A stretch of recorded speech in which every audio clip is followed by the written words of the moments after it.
Return back to work. अब हम भी जानते हैं इस हवाले से अक्सर हम जब बैठे होते गुफ्तगू भी करते हैं कि बरतानिया में बहुत सारे ऐसे लोग हैं जिन्होंने कवानीन को एक्सप्लॉइट भी किया अपनी फेवर में, जिन्होंने बेनिफिट्स लिए हैं जबकि शायद वो डिज़र्व नहीं करते थे, और हुकूमत अब इस हवाले से उनका जो घेरा है वो तंग करने वाली है। तो क्या आप हमें अपडेट करेंगे, क्या हुकूमत करने जा रही है? बहुत शुक्रिया आप साहिबान का, और बड़ी मेहरबानी आपने मेरी इस रिपोर्ट को सराहा। नीलम, इस तरह जैसा कि आप जानती हैं कि यूके एक वेलफेयर स्टेट है, तो जब हुकूमत ने फैसला किया to get Britain back to work, तो बहुत से स्टेटिस्टिक्स जो है वो बड़े इंकशाफात उसमें किए गए, और तब जाके लोगों को समझ आई कि हुकूमत सालाना तकरीबन 137 बिलियन पाउंड जो है वो सिर्फ उन लोगों के ऊपर खर्च कर रही है जिनके पास या तो बीमारी है, या वो मेंटली अपसेट है, या उनके पास तालीम नहीं है, या उनके पास रोजगार नहीं है। बेसिकली ये वो चार चीजें थी जिसकी वजह से हुकूमत को इतनी बड़ी टैक्स पेयर की जो अमाउंट है वो इन लोगों पे सर्व करनी पड़ रही थी। हुकूमत ने जब ये देखा और एक प्रॉपर सर्वे किया गया, तो उसमें पता ये चला कि 70% लोग तो ऐसे हैं जो क्लेम जो है वो प्रॉपरली अप्लाई करते हैं, लेकिन उनके पास कोई सॉलिड ग्राउंड नहीं है। तो क्यों ना इनको फिल्टर किया जाए, तो बजाय इसके कि लोग मजदूरी और बीमारी लेकर बैठे रहे, और क्यों ना इनको काम के ऊपर लेकर आया जाए। तो जैसा कि आप जानते हैं कि लेबर हुकूमत जब इक़्तिदार में आई, तो इनके मंशूर में चीज शामिल थी कि हम इन तमाम लोगों को जो बोझ है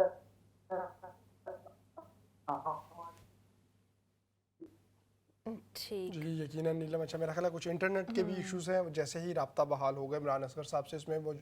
मज़ीद भी उनसे जानना चाहेंगे। एक इंटरेस्टिंग जो टॉपिक है उसके ऊपर वो गुफ्तगू कर रहे थे। तो यकीनन नीलम, एक ऑब्जर्वेशन की तो ये बात थी ही, लेकिन जैसे इमरान ने भी बताया कि हालिया दिनों में ये इंकशाफ हुआ है, और उसमें डाटा की मदद से, और जब प्रॉपर सर्वेस करके देखा गया कि कितनी बड़ी तादाद में जो लोग हैं वो बेनिफिट्स लेते हैं, हालांकि वो उसके अहल नहीं हैं। बिल्कुल। अगर आप हमें सुन पा रहे हैं तो आप अपनी बात कंटिन्यू कर लीजिए।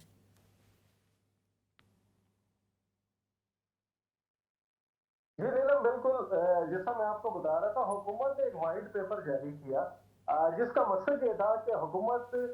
फौरी तौर पर इन लोगों को काम पर लेकर आएगी। तो उसमें 240 मिलियन पाउंड की फंडिंग रखी थी। अब ये फंडिंग डायरेक्टली मेयर और कौंसल के थ्रू जो है वो डिस्ट्रीब्यूट होगी। इसमें हुकूमत करेगी ये कि तकरीबन 16 ट्रेल ब्लेजर बनाएगी वेल्स और लंदन में। ये trail blazer basically job centre जो ऑलरेडी यूके में मौजूद है, ये उनको रीवैम्प किया जाएगा। अब जॉब सेंटर सिर्फ ये नहीं होगा कि आपने जस्ट अपनी जो बेनिफिट की क्लेम भरी उनको दी और वो आगे प्रोसेस करेंगे। अब वो आपके लिए अपॉर्चुनिटीज तलाश करेंगे। अगर आप बीमार हैं आपको ठीक करेंगे, अगर आप डिसेबल हैं आपकी डिसेबिलिटी दूर करेंगे। अच्छा, उसको दूर करने का बड़ा जबरदस्त फार्मूला है। वो फार्मूला ये है कि मिसाल के तौर पर एक शख्स ब्लाइंड है और आप वो बेनिफिट हासिल कर रहे हैं गुज़िश्ता कई सालों से हुकूमत से, और डेफिनेटली वो कहता है जी मेरे पास जॉब नहीं है। अब हुकूमत ये कह रही है कि यूके के जितने मेजर जो बिजनेस टाइकून्स हैं, कंपनीज हैं, रियल स्टेट का बिजनेस है, इन तमाम लोगों को एंगेज कर दिया। और एंगेज करने का मकसद ये है कि आप ब्लाइंड लोगों के लिए जॉब क्रिएट करें। मिसाल के तौर पर जिस शख्स की टांगे नहीं है वो बाजू अपने इस्तेमाल कर सकता है, हाथ इस्तेमाल कर सकता है, उसके लिए बैठने की जगह जो प्रॉपरली कानून होगी वो जॉब करेगा, चाहे वो वर्क फ्रॉम होम हो या जो है वो ऑन साइट हो। प्रॉपरली उन लोगों को जगह प्रोवाइड की जाएगी कि वहां पर बैठ के अपनी काम करेंगे और अर्निंग से पैसे कमाएंगे। अब इसमें एक चीज बड़ी इंटरेस्टिंग है इस व्हाइट पेपर में, वो ये है कि हुकूमत इस सारे मामले को इन्वेस्टिगेट करेगी, खासतौर पे उन लोगों की जो कि लॉन्ग इलनेस का जिनका इशू है। पिछले कई सालों से लोग बीमार हैं और हुकूमत एनएचएस के साथ मिलके प्रॉपरली डॉक्टर्स का एक पैनल बनाएगी, बोर्ड, जिसमें ये इन्वेस्टिगेट किया जाएगा ये शख्स या खातून जो कि यूके में इतने अरसे से लॉन्ग इलनेस की मद में बेनिफिट हासिल करें, क्या वाकई बीमार थे, क्या वाकई हमारा हेल्थ सिस्टम कोलैप्स कर गया कि इनका कोई इलाज ही नहीं है तो हमें पैसे भरने पड़ रहे हैं। उसमें होगा ये कि जिन लोगों का क्लेम फेक साबित होगा और ये साबित हो जाएगा कि इन्होंने बहाना बना के रखा था, वो हुकूमत को रीपे करेंगे। और रीपे करने के लिए भी हुकूमत ने बड़ा जबरदस्त प्लान दिया है कि हम उसको जॉब देंगे, आप जो अर्निंग हासिल कर रहे हैं उसमें से हाफ सैलरी आप गवर्नमेंट को देंगे और हाफ सैलरी आप खुद रखेंगे, ताकि हुकूमत आपसे वो पैसे वसूल करे जो कि आपने बहाने के नाम पर इस सिस्टम को चीट किया, फेक क्लेम्स बनाए और मुख्तलिफ इदारों के साथ मिलके आपने हुकूमत से बेनिफिट्स हासिल किए। लेकिन अच्छा इमरान, बिल्कुल ये बहुत दिलचस्प है। एक इस हवाले से कुछ आप बताइएगा, आपसे जानना चाहेंगे कि प्रैक्टिकल कितना है ये, ख़ास तौर पे ये जो फेक क्लेम्स हैं, और अगर लॉन्ग इलनेस की वजह से, या ख़ास तौर पे जिसमें एनएचएस इन्वॉल्व है, क्योंकि हम जानते हैं एनएचएस के ऊपर ऑलरेडी जितना बर्डन है, उसमें जो उसका असल काम है उसी के लिए हमें हफ्तों या बल्कि बाज़ औक़ात महीनों भी वेट करना पड़ता है। आज की जो वज़ीर-ए-आज़म की तकरीर है वो भी आपने सुनी होगी, दीगर 5 नुकात के साथ जो छठा नुक्ता एनएचएस के हवाले से, और वो 18 हफ्तों की बात कर रहे हैं कि हम कोशिश करेंगे 2030 तक ये जो वेटिंग है टाइम है उसमें 92% लोगों को 18 हफ्तों के अंदर उनकी जो ट्रीटमेंट है वो हो जाए। तो 18 हफ्ते भी बहुत ज़्यादा होते हैं, और वो भी अभी बहुत आगे, इतना बर्डन है जो ऑलरेडी बिल्ड हुआ हुआ है। तो कैसे मुमकिन हो पाएगा, प्रैक्टिकली कैसे देखते हैं आप इस प्लान को? इस वाइट पेपर में ना हुकूमत ने पूरा प्लान जो है ना वो चार्ट आउट किया है। हुकूमत 240 मिलियन जो कौंसल्स को दे रही है, इसके साथ तकरीबन 22 बिलियन पाउंड एनएसएस के ऊपर इन्वेस्ट करने जा रही है। उससे होगा ये कि वो तमाम प्रैक्टिशनर या वो तमाम डिपार्टमेंट, सर्जिकल हो या मेडिकल हो, जिनमें जो डॉक्टर्स हैं उनकी कमी है या ऐसे जो स्पेशलिस्ट है उनकी कमी है, सबसे पहले हुकूमत उनकी हायरिंग करेगी। और वो तमाम जॉब वेकेंट जो कि जिसके ऊपर यूके रिलाय करता था कि हम लोग बाहर से बुला कर लाएंगे, उनके अंदर यूके के मुकामी लोग आप देखेंगे कि जो केयर और वर्कर वीजा आपने देखा होगा कि बहुत ज्यादा सेल हुआ, आप ये कह रहे बड़े शरीर में, अब आप देखेंगे कि वो बंद होने जा रहा है, क्योंकि हुकूमत ने इतनी बड़ी इन्वेस्टमेंट जो कर रही है। बेसिकली हुकूमत का फोकस इस चीज पे है कि एक तरीका तो ये है कि इनको बेनिफिट देते जाए और ये सिस्टम चलता रहे, लेकिन हुकूमत के इससे लॉस बहुत ज्यादा हो रहा है। क्योंकि आप देखें यूके हुकूमत का तकरीबन 11% जीडीपी आप सिर्फ बेनिफिट्स की मद में इन लोगों को दे रहे हैं। और हुकूमत के सर्वे में ये चीज बड़ी क्लियर आई कि इसमें जो मेजोरिटी है, तकरीबन 70% जो क्लेम्स है वो फेक है। अब आप ये देखें ना कि जो सिस्टम को चीट किया जा रहा है, कितनी बुरी तरह इस सिचुएशन को वायलेट किया जा रहा है। एक तो सारे लोग एक्सपोर्ट होंगे, फिर मैंने जैसा आपको बताया ट्रेल ब्लेजर जो बनाए हैं, तकरीबन 16 ट्रेल ब्लेजर्स है, जिसमें आप ये कह लें कि 9 मिलियन जो लोग हैं यूके में जो इनएक्टिव हैं, जिनके पास दो रीजन है। ठीक है, या तो उनके पास एजुकेशन नहीं है, उनके पास स्किल नहीं है, एक तो उन लोगों को ये एक्टिवेट करेंगे। 2.8 मिलियन लोग जो है वो लॉन्ग सिकनेस के उस बहाने में पड़े हुए, और इसी तरह तकरीबन 1.5 मिलियन ऐसे हैं जो कि डिसेबिलिटीज अलाउंस हासिल कर रहे हैं। इसी तरह तमाम लोगों को ट्रेल ब्लेजर के जरिए प्रॉपर फिल्टर किया जाएगा, Yes. उसमें मामलत करेगी एनएचएस, और उसके साथ होंगे जॉब सेंटर्स, और प्लस होगा इनके ऊपर मेयर साहब जो होंगे इस सारे प्रोसेस को मॉनिटर करके डायरेक्टली रिपोर्ट कर रहे होंगे फेडरल गवर्नमेंट को, ताकि सारा जो प्रोसेस है, जो इस जो नया फार्मूला दिया गया लेबर हुकूमत की जानिब से,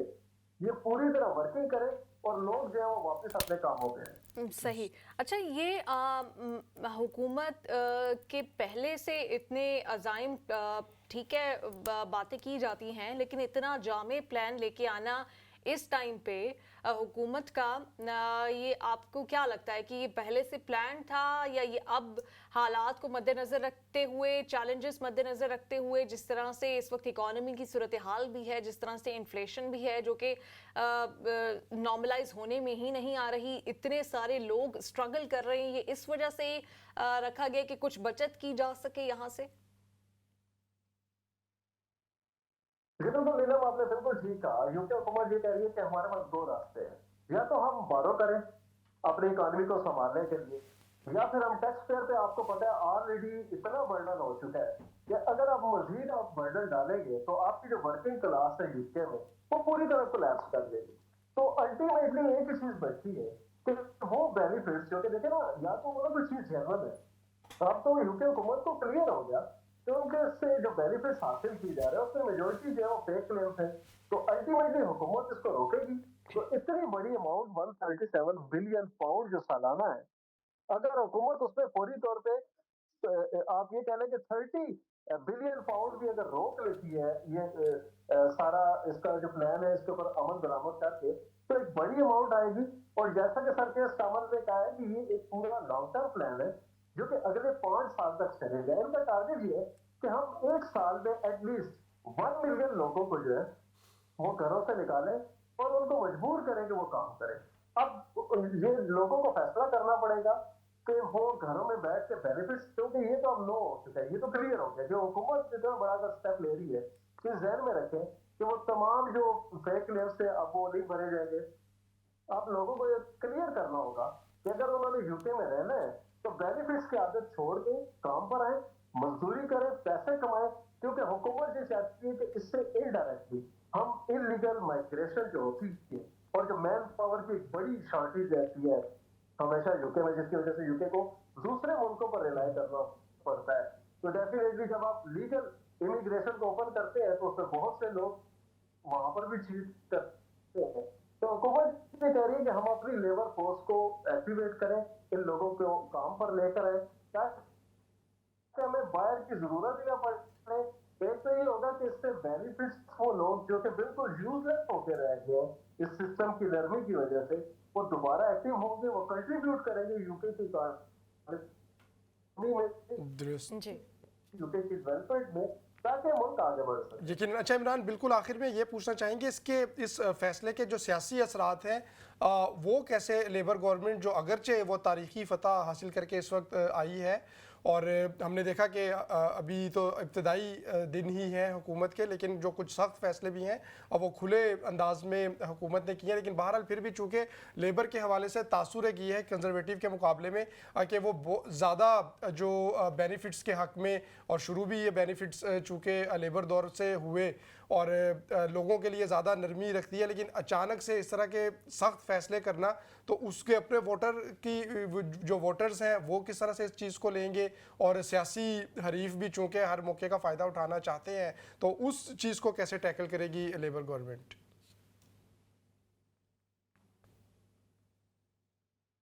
इंटरेस्टिंग है। एक तो सबसे पहले यूके का जो बजट आया उसने लोगों की नींदें हराम कर दी, क्योंकि सर केयर स्टार्मर ने कहा था कि वो वर्किंग क्लास के ऊपर टैक्स नहीं डालेंगे और टैक्स में कटौती करेंगे, लोगों को रिलीफ देंगे, लेकिन वो हमने देखा कि अल्टीमेटली उससे इन्फ्लेशन बढ़ी, महंगाई ज्यादा हुई, आमदन लोगों की कम है, अखराजात ज्यादा है। दूसरा आपने देखा होगा कि यूके हुकूमत ने एक कट लगाया था कि वो तमाम लोग जो कि पेंशनर्स हैं या ऐसे लोग जो कि बेनिफिट्स पर हैं, उनके घरों में मिलने वाला, उनके घरों को हीटअप रखने वाला जो सिस्टम है, जो रिलीफ था हुकूमत से ऑलमोस्ट तकरीबन 240 पाउंड महारा था, तो वो हुकूमत ने उसको फ्रीज कर लिया। अब एक बड़ी तादाद है यूके में बुजुर्ग अफराद की जो कि इस रिलीफ के ऊपर डिपेंड करती थी और शदीद सर्दी में अपना चूल्हा जला के रखती थी, अपने घरों को गर्म रखती थी। अब यूके में शदीद सर्दी और दूसरी जानिब से वार्म होम की जो कटौती हुई उससे ऑलरेडी लोग बहुत ज्यादा परेशान। अब तीसरा आ जाएंगे, अब तो देखें कंजर्वेटिव पार्टी के पास पूरे सेटअप के पास, टॉरीज के पास एक बड़ी अपॉर्चुनिटीज है कि वो लेबर हुकूमत को खूब तरह लताड़ रहे हैं। वो पार्लियामेंट हो, वो मीडिया हो या वो पब्लिक गैदरिंग्स हो, वहां पर कंजर्वेटिव बड़ा क्लियर कर रहे हैं कि आप लोगों ने वोट दिया था चेंज के नाम पर कि लेबर हुकूमत आएगी, हमारे टैक्स कम करेगी, महंगाई कम होगी, हमारी आमदन ज्यादा होगी, बेनिफिट्स में इजाफा किया जाएगा, लेकिन ये तो तमाम चीजें उलट होगी। अब लेबर हुकूमत को बड़ा टफ टाइम तो टॉरीज दे रहे हैं, लेकिन सर केयर स्टार्मर डटे हुए हैं क्योंकि पूरी कैबिनेट उनके साथ है। उनका ये मानना है कि अगर, जैसा आपने अभी जिक्र भी किया कि आज पीएम की स्पीच भी उन्होंने 6 टारगेट्स भी दिए, जिसमें बड़ा इंटरेस्टिंग जो खासतौर पर जो यूके में तकरीबन 15 लाख जो इकोनॉमिकल हाउस बनाने जा रहे हैं, वो बहुत जबरदस्त पॉइंट है, क्योंकि यूके में घरों की शॉर्टेज की वजह से लोगों को परेशानी का सामना है, किराए भी ज्यादा होते हैं, इसी तरह मॉर्गेज ज्यादा है, फिर जो रियल स्टेट है वो सारी चीज को ब्लैकमेल करती है क्योंकि डिमांड ज्यादा है लेकिन घरों की तादाद कम है। तो ये बेसिकली वो पॉइंट्स है कि सर केयर स्टार्मर का मानना है कि अगर वो सख्त फैसले कर रहे हैं और ये 2030 तक अगर अपने उन फैसलों के किसी हद तक अमल दरामद कराने में कामयाब हो जाते हैं, तो वो यकीनी तौर पर वो उम्मीद कर रहे हैं कि नेक्स्ट गवर्नमेंट भी लेबर की होगी। लेकिन टॉरीज के पास बहुत जबरदस्त मौका है कि वो अवाम के साथ मिलकर इनकी क्लास ले लेबर हुकूमत की, ताकि अपनी पॉलिसीज में एटलीस्ट नरमी करें। लोगों के लिए रिलीफ बहुत जरूरी है, क्योंकि देखें ऑलरेडी लोग जो है वो महंगाई से परेशान है, जॉब न होने की वजह से परेशान है, फिर वेजेस की वो सकत नहीं है लोगों के अंदर कि वो अपने बिजली गैस पानी के बिल भी भरे, अपनी ट्रांसपोर्ट का रेंट भी दे, और ये सारी चीजें मीटअप करना फिजिकली या प्रैक्टिकली बहुत इम्पॉसिबल हो चुका है, खासतौर पर वर्किंग क्लास। बिल्कुल। जी, बहुत शुक्रिया, आपने बहुत डिटेल में इस वक्त ये जो मसाइल हैं, ये जो चैलेंजेस हैं इस वक्त बरतानिया में रहने वाले लोगों को, बिलखुसूस वर्किंग क्लास को, उसका आप जिक्र कर रहे थे।